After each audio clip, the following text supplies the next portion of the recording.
they say. Yeah, we all do.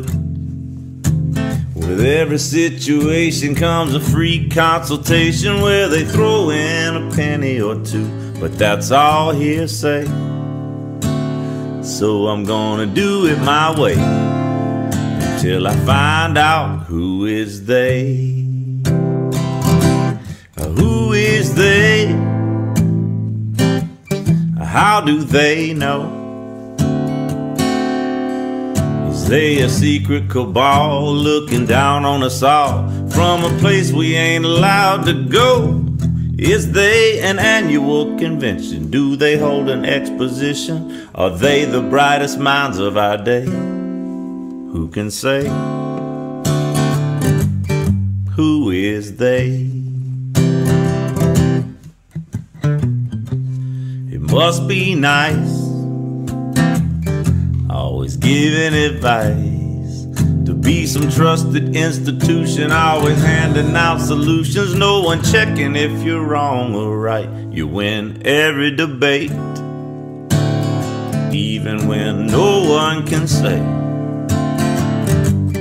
Who is they? Who is they? How do they know?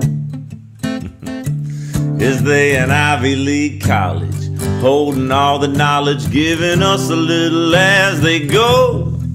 Is they working undercover? Is they everybody's mother? I'd love to see they's resume so I could say, who is they?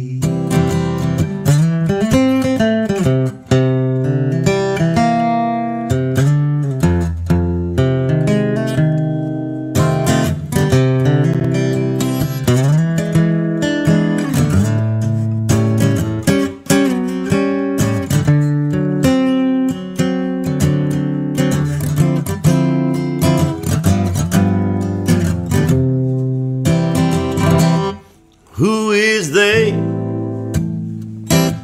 How do they know?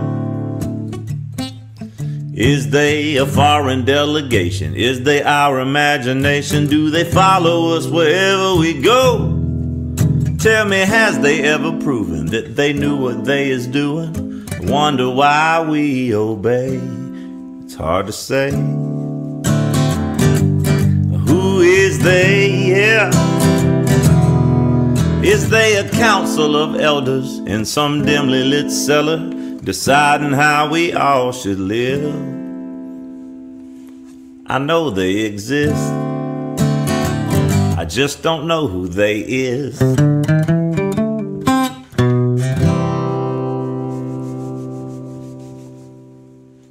In a world flooded with paper promises, gold has been a consistent truth. It's held its value for thousands of years, and today, with everything shifting, the demand for gold is climbing fast. The BRICS nations are now signaling plans for a basket of gold-backed currencies, challenging the dominance of fiat money worldwide. That's why I think OPWEF Explorations is a company that should be on your radar. They're exploring for high-grade gold in Quebec's legendary Abitibi gold belt, one of the most productive gold regions on Earth. Their properties are surrounded by some of the biggest gold mines in Canada, and right now they're launching a tremendous new exploration program, a major step in unlocking their potential. Listen, no one can predict the future, but these are the kinds of projects that have built real wealth when the timing aligned. If you're someone who believes in the timeless value of gold and sees where the monetary system is heading, OPWEF, trading on the OTC market under ticker OPWEF at just 11 cents per share, is worth looking into. You can learn more at the link down below.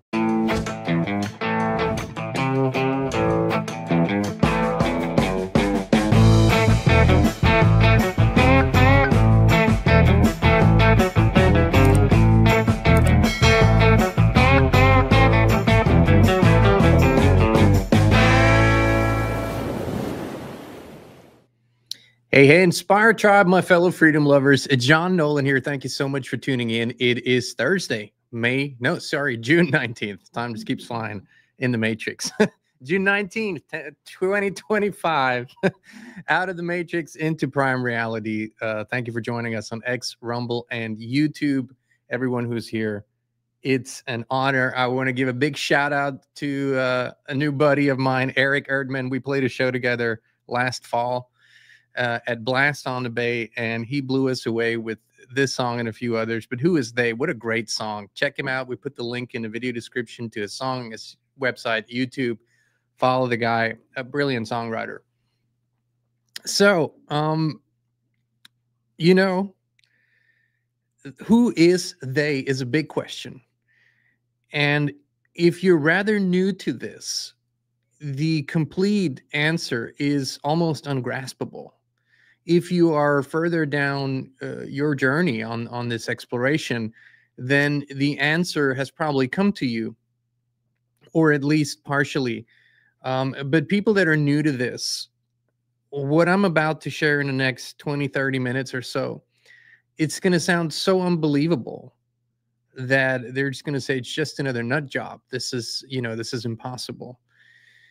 And they, the so often talked about group of people, everybody says it, you know, oh, you know, that's just how they want us to do it. You know, that's what they want. That's what they say. And if you look at your own life, we can sort of reverse engineer what is going on. But I'll say this right off the bat. Nothing, absolutely nothing in this world is as it seems.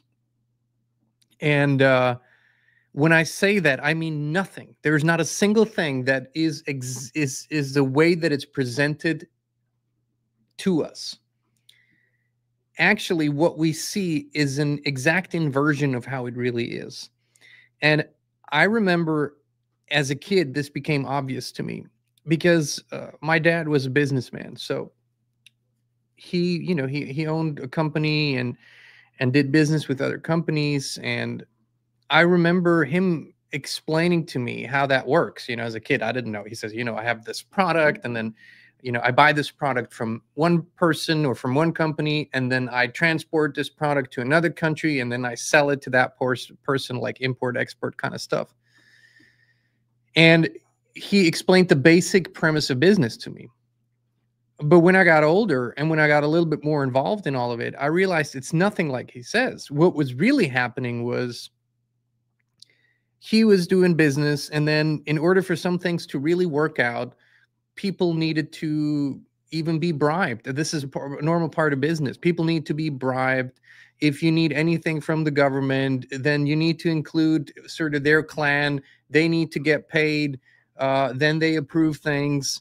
And you need to have friends in high places to get the best conditions, or you need to have friends in high places to even get into bigger spheres of business. And so when I looked at it, I said, Dad, this is nothing like you explained it to me. You know, this is like a game, and you have to know, you have to be part of a special group. You have to know the right people. You have to have these connections. Otherwise, it doesn't seem to work. And he said, that's exactly how it works. And the bigger up you get, the more this plays a role. And so the logical conclusion is, well, the business world is just corrupt. And they are the people that are willing to get bribed, that are blackmailing others. They are the people who just want more money. And that's the first layer of they that people can grasp. That's easy for folks to see. No one in the world believes that business and finance and government works the way that they tell us. But they're sort of okay because they think, hey, if I work hard enough, I can be a part of that club, right? And that's one layer of it. But then we get a little higher up. And then you start seeing, and this is what we, you know, I grew up in a fairly small town, like, you know, 80, 90,000 people. But the core was even smaller. And so, you know, kind of everybody knows who the players are. And then you, for some reason, in most people's lives, for some reason or another, they get in touch with the justice system, for example. They get in touch with the courts. Maybe they have to go to court. They're a witness, or somebody sues them, or they have to sue someone, or something is happening, whatever. And then you go there, and then you think, oh, there's a judge, you know, and that judge is looking for the truth. And when that judge finds the truth, that's how they're going to rule. Or if there's a jury, well, then that's what the jury's going to do. And my attorney, you know, they're there to help me. And the prosecutor is also there to find the truth. Then you go through it and you realize it's nothing like that.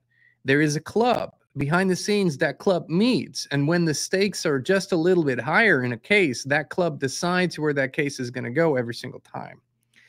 So if you keep your eyes open, you see that layers of manipulation are everywhere. Now, this still makes people think, well, there's just corrupt people in the system, and we just need to vote for better people, and we need to put better people in. And then if you're still digging, you find out, no, this is not how it actually works. You start seeing the tentacles. You start seeing the arms and the strings that come down from higher above, and you start hearing the whispers. You know when you start hearing the whispers? When you start asking the right questions. And you go, hold on a minute. Who told you to do this? Who decided this? Who's calling the shots here? I know you're not. I know every time you and I talk, you first have to go back to someone and get your marching orders. Who is calling the shots? And that's where you get into the territory where it gets more interesting. So we're moving from this idea that, oh, this is just for money and bribes and corruption. No. Money, bribes, and corruption are the bottom feeder effects of a much larger system. And then you go up the layers and you find out, oh, there are societies, there are roundtables and groups.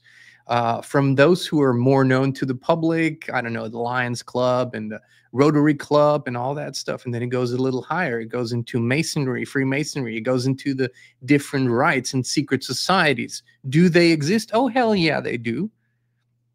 You find out that there are all kinds of commissions, that there are clubs, the Bilderbergs, the Club of Rome, the Trilateral Commission, the Council on Foreign Relations, and other kinds of groups, the Bohemian Grove, and it goes on and on and on. And you think, oh, these are powerful people that have their fraternities, right? And that's where they distribute the powerful positions, and it's all about money. No, it's not about money. They could care less about money. This goes way, way, way higher up. And I want to give you a 3-minute, perfectly summarized presentation of how David Icke usually puts it. I think this is a very, very good clip. Let's watch this together before we move forward.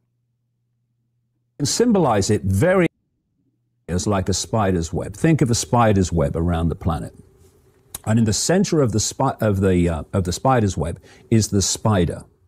Now, ultimately, that spider are these lower fourth dimensional, lower astral, quote, gods, actually, bunch of prats. And the strands in the web immediately around the spider are the most exclusive secret societies. They will have the biggest picture of all the secret societies and what the hell's going on and what's behind it. So they will be directly interacting with these gods. Then you're coming out from the spider and you're hitting the secret societies we do know about. The Freemasons, the real inner core, not Bill and Joe down the local lodge. You're looking at the Knights Templar, the Knights of Malta, Opus Dei, the inner core of the Jesuit order. There's the Skull and Bones Society in America. They're legion. And we know they exist, unlike the ones immediately around the spider, but we don't know ultimately what they're doing. You know, if you don't research it anyway, the population doesn't know. And then you come to a point on the web as you come out, which I call the cusp. And this is the point where the hidden part of the web, the secret society part of the web, meets the scene. And at that cusp, you've got organizations like the Bilderberg Group, the Council on Foreign Relations in America, the Trilateral Commission, the Club of Rome that was created in 1968 to specifically exploit the environment and environmental concerns to justify the centralization of global power. And also at this cusp, you have this explosion now of think tanks and non-governmental organizations, many of which are funded by people like Soros. And their job is to take the agenda coming out from the hidden and to play it out in the scene. through governments, government agencies, the banking system, corporations, Silicon Valley, the World Health Organization, the big pharma cartel, etc. And if you don't realize that this global cult web exists, then everything seems random. Organizations seem random. They don't seem connected. Situations seem random. They don't seem connected. They're dots. They're not connected dots, which is very simple the more you know to connect them. This web means that at the inner core of the World Health Organization, it connects into the web. At the inner core of the Silicon Valley corporations, it connects into the web. At the inner core of the big pharma cartel, it connects into the web. At the inner core of the regulators who's supposed to protect us from big pharma, like the CDC and the FDA in America, and the MHRA in Britain, they connect into the web. So suddenly the world looks different.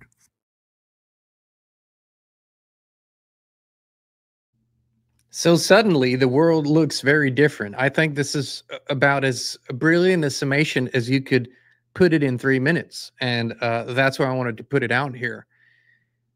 This seems almost unthinkable to those who believe in political parties, who believe that the stories in general that they're being told were true, and those who want to see the good in everything, and they just think about who might be a good leader, a good prime minister, a good president. Because what these folks always say is, if this were true, this is too big of a conspiracy. It includes too many people. Too many people would have to know. But that is not true, you see, because what David so beautifully here put together, most people that are in these systems that he talks about, that work for the CDC or the FDA, who are part of a commission, who are part of a government department, or who are part of a big pharma company or big tech company, they only see their little tiny box that they're in. They don't see the big picture. They don't want to see the big picture. Their paycheck depends on them not seeing the big picture. But we have to comprehend, because if we don't, all is lost. If we don't, we have to comprehend that this is a sophisticated, smart, clever, intricate World Wide Web that does not see nations, does not see religions, does not see ethnic groups, does not see any of that. What they see is how to manipulate and control human perception and human behavior for their own ends. And then people ask the question, but if it's not money, and if it's not ultimately power, well, what is it really about? And we're going to get into that a little deeper. Where did it begin? When did they arrive? How did it start? Was it always this way? No, we weren't always a manipulated species. No, it wasn't always a hijacked place. No, we actually have memories. We have DNA memories of a different time and a different way of life. But right now, the way that we find ourselves in this entire realm is still under the control of a psychopathic, completely unhinged, self-appointed, consciousness inverted, empathy deleted elite. That's how they see themselves. And what they think of you and me, I can't even describe it to you. I want to address quickly, and I'll let David Icke speak on that here in a moment too. I want to quickly address the myth that is right now, again, being played out on the socials, X being at the forefront. And here it is, the myth. Oh, Jean, you're not allowed to say this. I know you think it, but you're not allowed to say it. It's the Jews. No, my friends, it's not the Jews.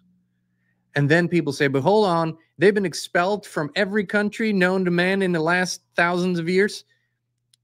No, it's not the Jews. No, it's not the Muslims. No, it's not the Christians. Every group, every single group of people was first turned into a group, the chosen ones or whatever, and then manipulated against the other groups. And every group serves a purpose, not permanently, but temporarily in the grand scheme, in the grand plan. And so I want to give you another clip here by David, who once again put it together so beautifully about this old story that it's the Jews. No, my friends, it's not.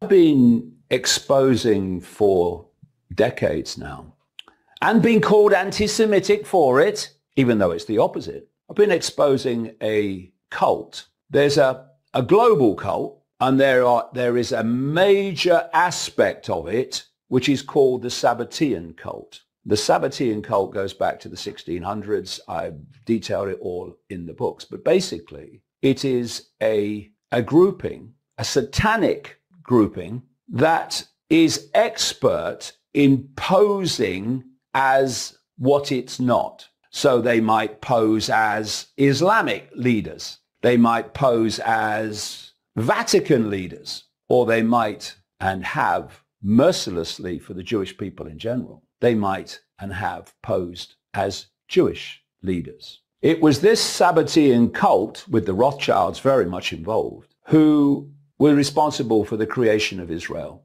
in 1948. And the horrors matching what's happened now and more, imposed by Sabbatean actually, but officially Jewish terrorist groups like Irgun and the Stern Gang, who forced hundreds of thousands of Palestinians to leave their homeland in terror, never to return. So when you look at what's happening now and the horrors of what has been imposed upon Jewish civilians, we should not take sides, because when you get to the core of what's controlling this side and what's controlling that side, ultimately you're looking at the same people. And Sabbateans, who have been the controllers of Israel from the start and then moved in on places like America, they, irony of ironies, hate Jewish people. They have contempt for them. And I've been saying all these years that in the end, this Sabbatean cult is gonna throw the Jewish people in general under a colossal bus. And we are now, as I speak, seeing that happen.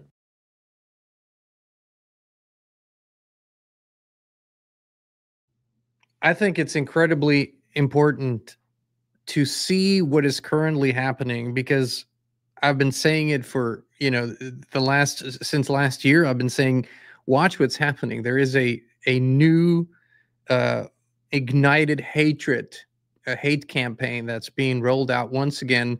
And the group at hand is this time not the Islamic terrorists. It's not the Chinese fentanyl pushers. It's not the cartels. Right now, it's the Jewish people and this stigma of the Jews. And I say this once again, every group was created to play a role and to be in competition with another group or be above another group. And that's what's creating the tensions between peoples. Why? So we never come together more peacefully, more unified, and actually realize that we have been battling with a force that is non-human. And this is where it gets to the realms that folks that have just begun exploring this simply can't go yet, and I understand it, but this is a non-human force. This is from a different dimension. This is from different entities.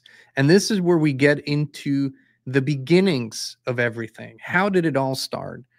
And if I didn't have a very distinct memory, and many others independent of me that have those distinct memories, we could not reverse engineer where it started, but we can. And I think we have. Excuse me, this is the wrong one. I guess we need to pull that up here. Give me just one moment. It's coming. It's coming, folks. We put this together. It's processing. It's loading. Oh no, they are keeping it from being displayed. No, here it is. Just kidding. Okay. Sorry. Here is, and here we go into DNA memory. Not just mine, but the DNA memory of other folks. We all share this. We all share an image of a time long forgotten, of a place hidden now, of a way of life that we only have hope for now.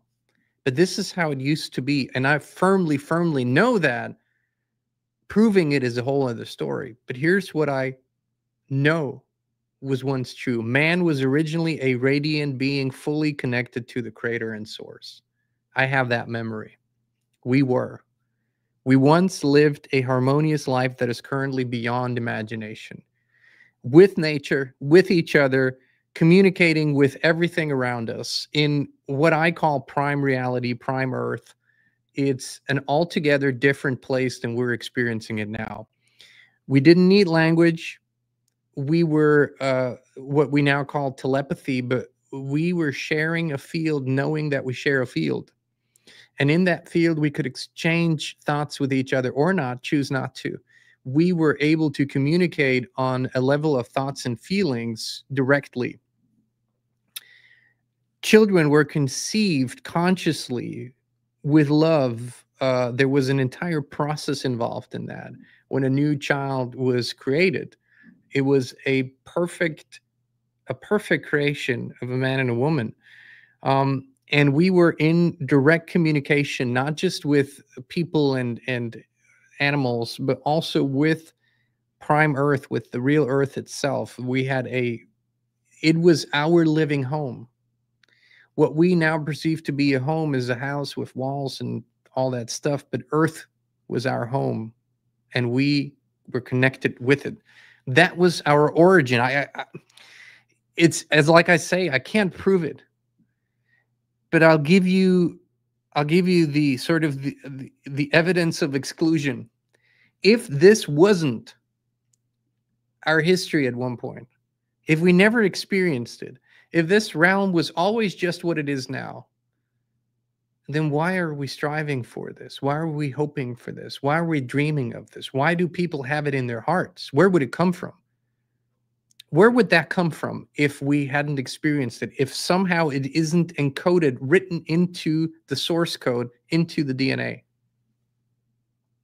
So then something happened.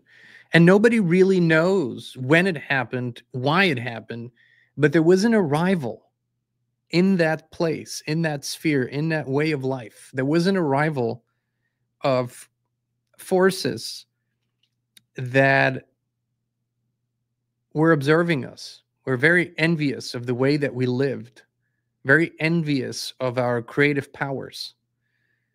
And they didn't conquer us by war. They didn't come and bomb and do no. They actually conquered our perceptions, thoughts, and spirit first in a sophisticated way, because what this force is lacking still today is true natural intelligence. It's creative power. Those are the things that it's lacking. What it has a lot of is wits and smartness and cleverness. So it can construct and misconstrue and deceive really, really well. It's a very deceptive power. And so what it did was it started to think how we could be distracted from what really matters and what our true purpose was, to becoming subservient to them, to that force, and ultimately feed them and give them and supply to them whatever they needed to sustain themselves. So this is to this day a parasitic group of entities. It's a parasitic force. It does not have life force in and of itself. And so they began to whisper stuff. They began to sow doubt. They began, and they found a point of entry. And then they started their campaign, and that was a long, long time ago. They started introducing something like pride and vanity to people.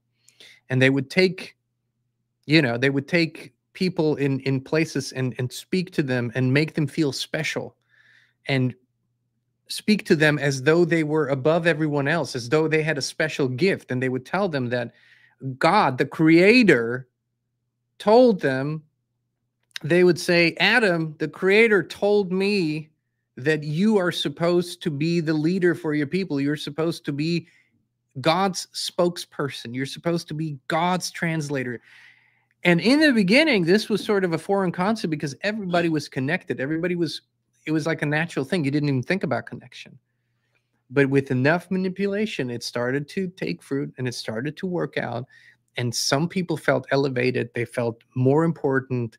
And they started to convince others that this is the truth. What was introduced into the human realm was competition, was comparison, was hierarchy, artificial hierarchies as necessary structures to improve, to have progress, to move to the next level of evolution. And this is how it was presented at that time. This is my firm knowing. Like I say, it's hard to provide the evidence for that. And it shifted our focus from this effortless internal connection.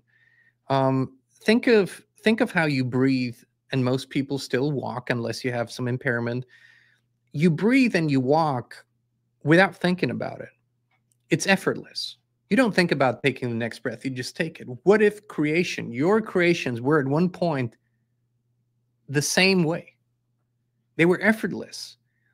Your thinking was pure. Your heart was pure. You weren't poisoned. You weren't lied to. You weren't deceived. And so whatever you wanted to create, it was another act of beauty that instantly manifested, just like the next breath instantly manifests. That's where we were. And that's what was supposed to be forgotten. And that's what they did. That's what these dark forces truly did. We were led astray, and today we're here where we were one with our environment, our surroundings, nature. There's still very few people who live that way, but that are truly connected to the prime energy of Earth. And the dominant thought form today is that nature, especially untamed nature, is dangerous, full of disease and dangerous animals, and it needs to be tamed, it needs to be kept under control, or it needs to be left alone. Either way, don't connect with it. Worship architecture, worship human engineering, worship technology, but for God's sakes, do not worship or connect with nature. That's paganism. That is worshiping the creation rather than the creator. And on all these religious and other dogmatic things that people say. And for don't connect. Go into the cities, find a neurotic lifestyle, but don't stay there. And this is what has happened. This is what was planted over generations. And with every little thing that was natural, that was removed from our life, something was removed from our soul. So a little part of our soul was killed. It was literally killed. When you give that up, it's hard to get it back, right? A little piece of you dies, and that's what they knew. Like I said, very, very clever kind of consciousness, very low in its frequency and vibration, though. And this is where the stage was ripe to introduce systems beyond the natural one. And if you think about what we know today of tribal cultures, they have their systems, but their systems are always connected to the natural cycles. And what was introduced at one point were artificial systems that don't have any root in the natural one.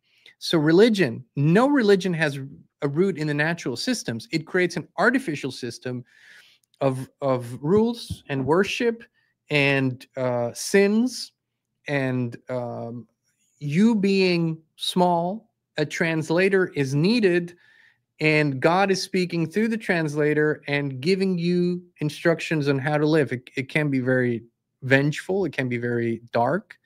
But that's where these systems were introduced. And you must go through the pharaohs. You must go through the priests. You must go through the chaplains and the preachers and the reverends, whatever their names are, but you must go through them, and they are the ones telling you.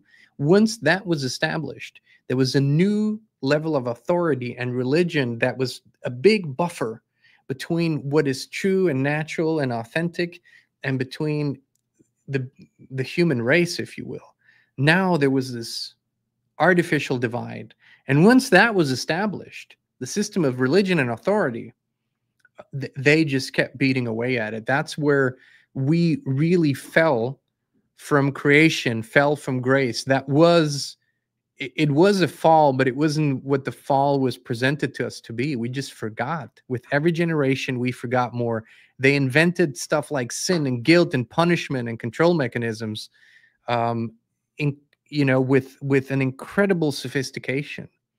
And they burned people at the stake, and they persecuted people that were different, and everybody who still kept and hung on to some of the knowledge was viciously defamed, tortured, killed. Why?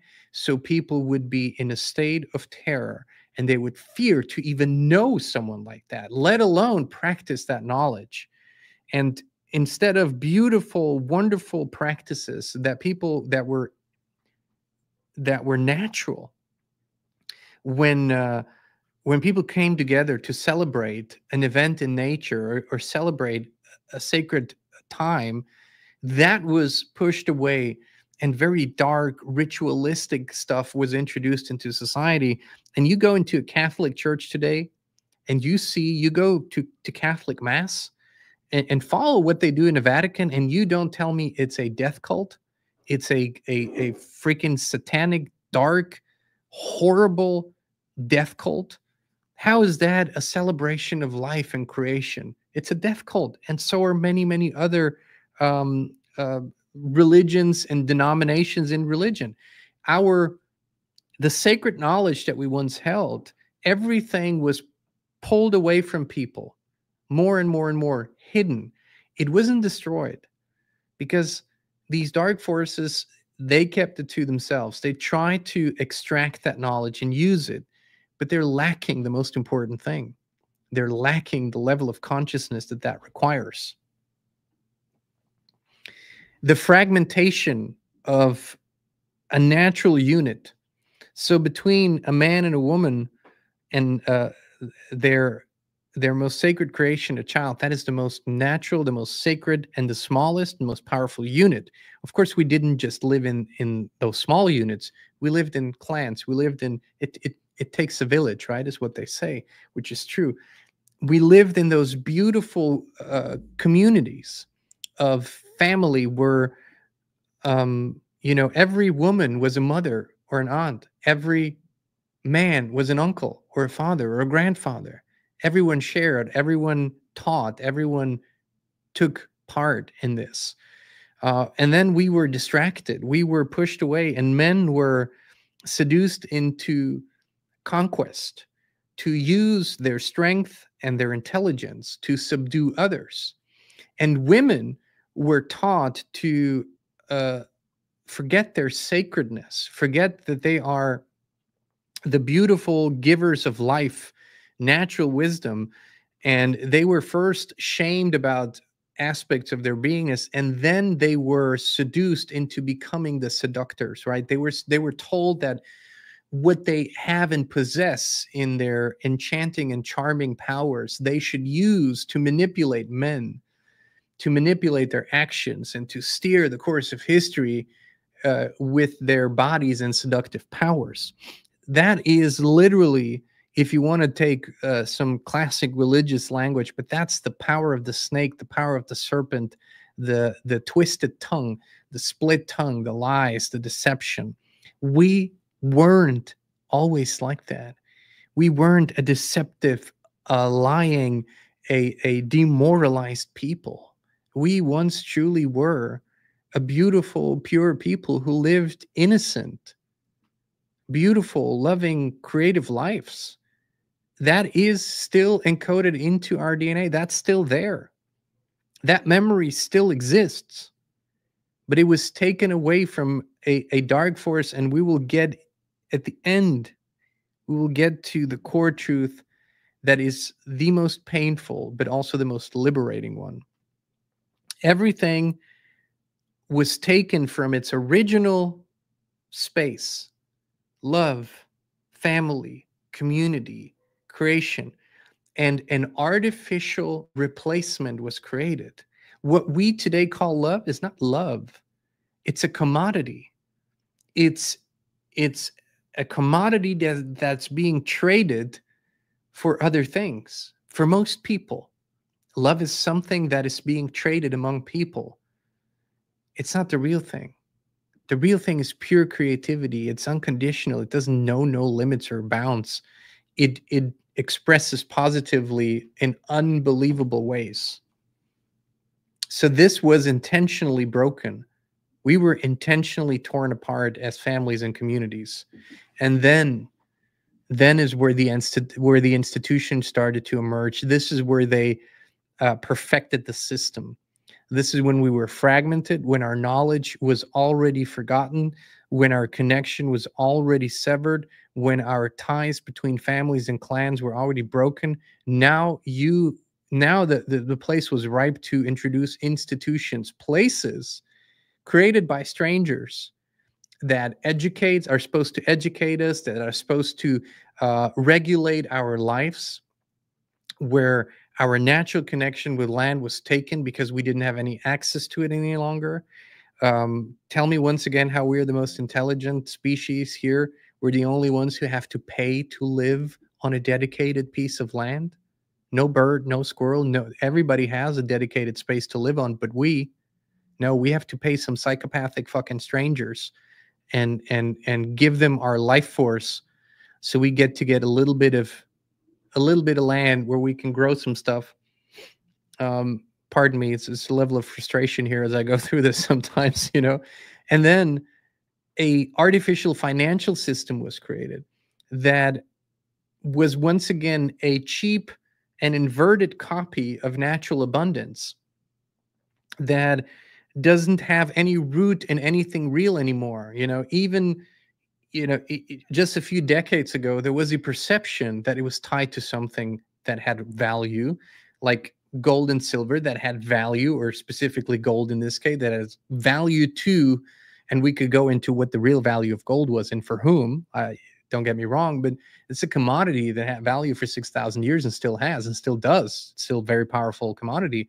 But that was disconnected from the monetary system. So now all that these digits on the screen or the papers or the coins represent is faith in it, that people believe in it. People believe that when you give them a $100 bill, that it will allow them to purchase stuff. If they didn't believe that, they would never accept it, right?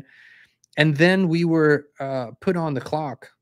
We were taken out of the natural rhythms, and we were put on an artificial clock and a timeline that serves this system, that serves the inverted system of 24/7 production, industrialization, of the extraction of our life force, the extraction of our labor. And we started trading our time. We started trading our lifetime, our life force, for paper and coins. That was the condition that was put on abundance from there on, right? And of course, states and governments and extremely big structures replaced community sovereign living systems. Now, I will emphasize one more time, none of this just happened.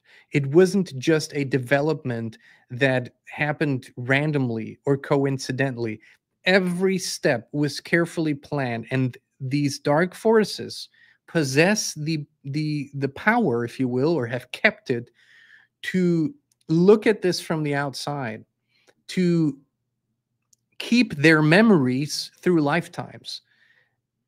they don't go through that veil of forgetfulness. And that's how they were able to steer this entire ship for so long, because that's a massive advantage, right? It's a massive advantage if you don't forget and everyone else does. Every new generation that comes, you know, you can just, it's just like cattle. And this is what they did. This is how they pulled us away from our sacredness and from our sacred knowledge. And then the artificial matrix then becomes what people perceive as natural. We now live in a simulation, if you will, within a simulation. And what I mean by that is that all the processes, and I've talked about this, all the processes in a daily life are simulated processes. What most people do is a simulation of something that once was real or natural. And like I said, you know, if you take a shower, that is not a real thing. Showers don't really exist. A shower is a simulation of a waterfall or of rain, which are natural phenomena, if you will. Or a bath is a simulation of a spring, you know, of a hot spring. And a swimming pool is a simulation of a lake or an ocean or a pond. And so all of the stuff that we do now is a copy, a simulation of the real thing. But now it's gone 3 generations into it. So we simulate the simulations even more and more and more and more. And so we've gone from sort of the natural telepathic communication. And once we lost that, they invented letters, right? Which were already, you know, you had to first have the language and then the letters themselves. And then you were written language. And then you teach people written language. And that's already 2-3 generations removed from the real thing. And then you take that to telephones and video calls and immersive virtual reality meeting rooms. We're so far away from the natural thing. You know what I mean? So this is how this system was perpetuated. And the groups, the entities, the consciousness that controls this process is not human. It's not the Bill Gateses. It's not the George Soroses. It's not the Peter Thiels, the Elon Musks, the Donald Trumps, whoever you want to name, the Rothschilds, the BlackRocks. None of the people that you think are steering the ship are actually steering the ship. They are, in our world, fairly powerful puppets. That's what they are. But they themselves were Wetiko. Wetiko is the name for the mind virus. They themselves were infected with that mind virus. So they themselves believe in what they do. They think what they do is what's supposed to be done. They're not the architects of this. They are on a higher level, psychopathic as many of them are, victims of the same forces, if you will. The same inverted consciousness. And so today, rather than we looking at ourselves as divinely connected, divinely created spirit, we look at each other as things to take advantage of. You know, we look at each other as what can we pull from each other? You know, what can that person produce for me? Not everyone. I'm not talking about you, but populations, society in general. We're not seeing the divinity in ourselves, and hence we can't see the divinity in anyone else. All we see is empty shells that might be able to produce something for us. And so when somebody comes along, or groups like us come along that say, hey, hold on a minute, this is all fake. It's not true. It's not real. We were so lied to and deceived. People, I mean, they can't grasp it. And so that's why they say we're a cult. You know, we're weird. We're dangerous. Yes, we are. We're dangerous. We are actually deadly. But not to humans, not to life, not to creation, not to love. We are a deadly force to this deadly artificial system. We are to that system. We are destructive. I get that, because we are, and we are destroying it. We're not destroying it by smashing it. We're not destroying it by bulldozing it to the ground. We are destroying it with truth, by infusing every day, every hour, every minute with as much truth as we can. That's how we're bringing the system down. And naturally, that's what it fears. and its minions fear it, and the people who are addicted to it fear it, the people who are dependent on it fear it. They fear that if we remember enough, if we share this enough, if we get enough in critical mass and numbers, that what they so strongly believe in, what they so strongly depend on will cease to exist, and by God, it will. It's like Morpheus said in the Matrix, you know, he pulled Neo in and said, look at those people. These are the very minds that we're trying to free, and they are hopelessly, helplessly dependent on this system. They're addicted to it. They don't know. And that's why they fear you. That's why they fear me. And all we say is no. This is a facade. This is, once you see through it, you can taste the metallic, artificial taste of it. It's all fake. It's all false. But there's something real underneath it. There's something tremendously beautiful underneath this that's trying to shine through. That is calling us.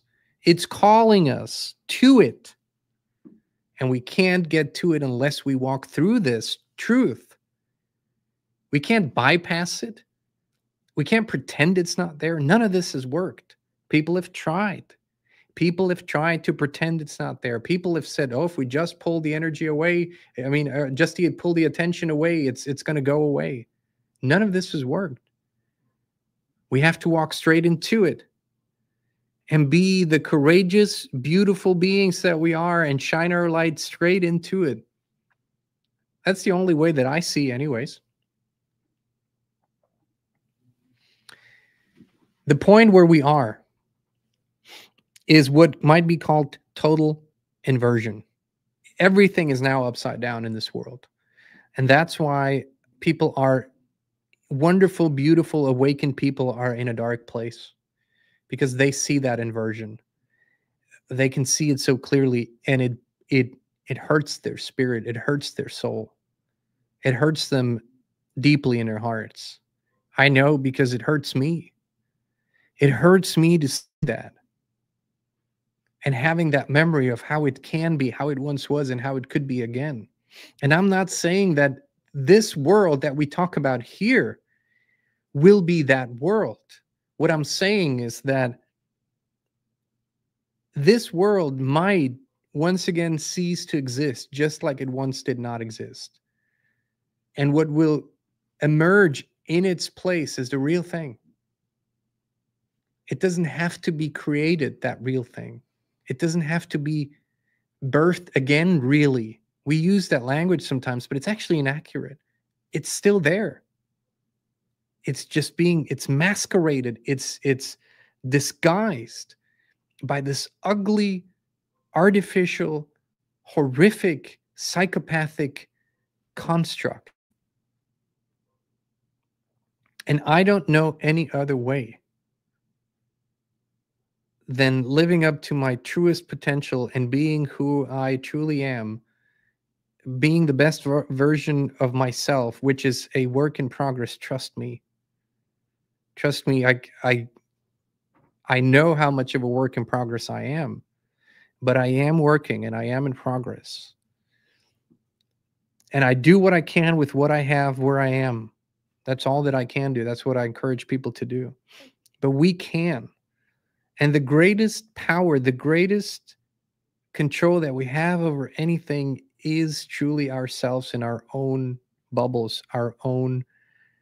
If we remember, you have to understand, they are, I'll say it again, sophisticated, organized, slick, smart, witty. They're all of those things. But what they're not, creative, truly powerful, divinely inspired, unlimited in their spiritual connections. Though they're none of those things. But we are at our core, and we can be again, and we can live again. Those who remember, they make up for millions who don't. And that is the exponential power of divinity. Without putting ourselves on a pedestal, it's just remembering who we are. That's what enlightenment might be, you know, at the end of the day. So don't let them tell you that you're flawed, that you're fallen, that you're separate, that you are powerless. That is what they want enshrined. That's how they're now trying to recode our DNA. That's what they're trying to do every single day. That anything that we might hope for is outside of ourselves. Savior, salvation, technology, that this will come from outside of us. Even or especially in our community, there's a large number of people who believe that. But they need the Pleiadians. They need the Galactic Federation. They need something, someone, Trump, Elon, whoever, to come and do it. Q, whatever, the white hats, whatever cult they believe in. And they actually believe that they themselves don't have it and the others do have it. Well, you've been conned. You've been conned. Because you have it and they don't. That's the greatest con you can pull. You make someone forget the truth and make them believe your lie. That's all you have to do. That's a con man's job. And they are con men. That's what they are.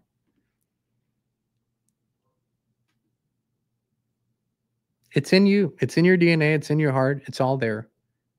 And it's ready.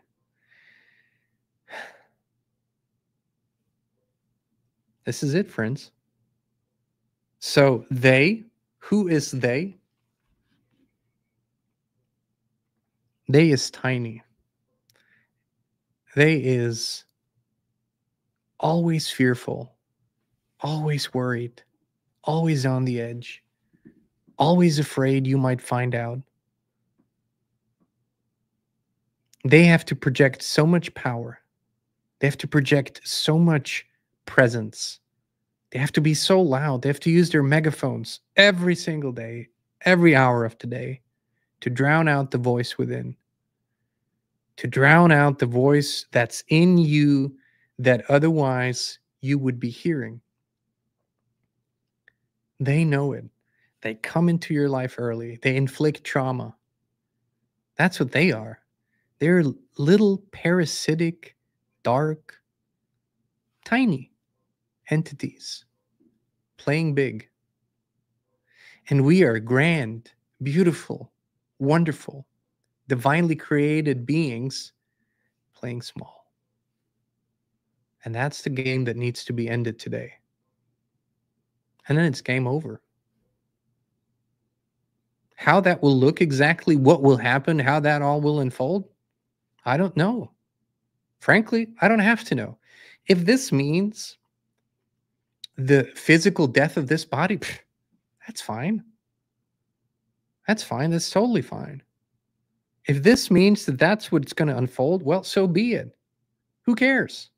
It's a vessel. It's cool. It's good to have in this realm. Gets you around, but it's not who we are. It's not who we truly are. All right, my friends.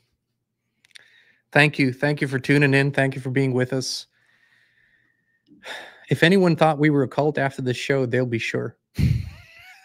In their eyes, in the eyes of the mainstream, that's what they'll think. I also wanted to thank everyone who jumped on and registered for the upcoming retreat after Awakening, which is, it's sort of exactly what we talked about here, just in it from a different perspective. And all of this begins to shine through when you go through this awakening period. And nobody is awakened, by the way. We're all going through more and more awakening, but there's this initial flash. There's this initial period of, wow, there's so much to explore. And then in everyone's journey follows a cycle of more darkness, of questions. What is it all for? Does it make sense? Why are we even doing this? I can't have a normal conversation anymore. I remember all these things vividly. And some days that still comes through. But for everyone who feels the void or the darkness or the heaviness because you've seen the truth, we've seen this journey over 20, 25 years in so many people, and we've helped people through this, and we have in professional ways guided people through this. Specifically Kristin, for so long that was her daily labor of love, is to guide people through these journeys. And this is why we created this retreat, to let people know, first, it's okay. It's part of this journey. There's nothing wrong with you. You're not broken. But there's more. And there's more than a silver lining. And the retreat is to provide that space, to see that again, to feel that again, and to have tools in hand that will actually support and help you. So if that speaks to you, if you feel a yes, if you feel inspired, go to afterawakeningretreat.com, find out more, learn more. We'd love to have you. If you say, no, this is not for me, that is wonderful too. The right people come together. All right, my friends. Thank you so much. We love you. We appreciate you. And we will be back with you again very, very soon.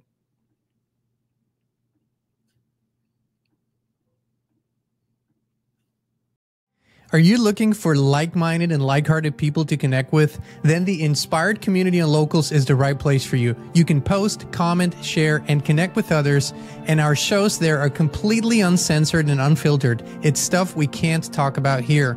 It's such a great community, and there are 0 trolls. We keep the subscription fee super low, so 19 cents per day. Keep the trolls away.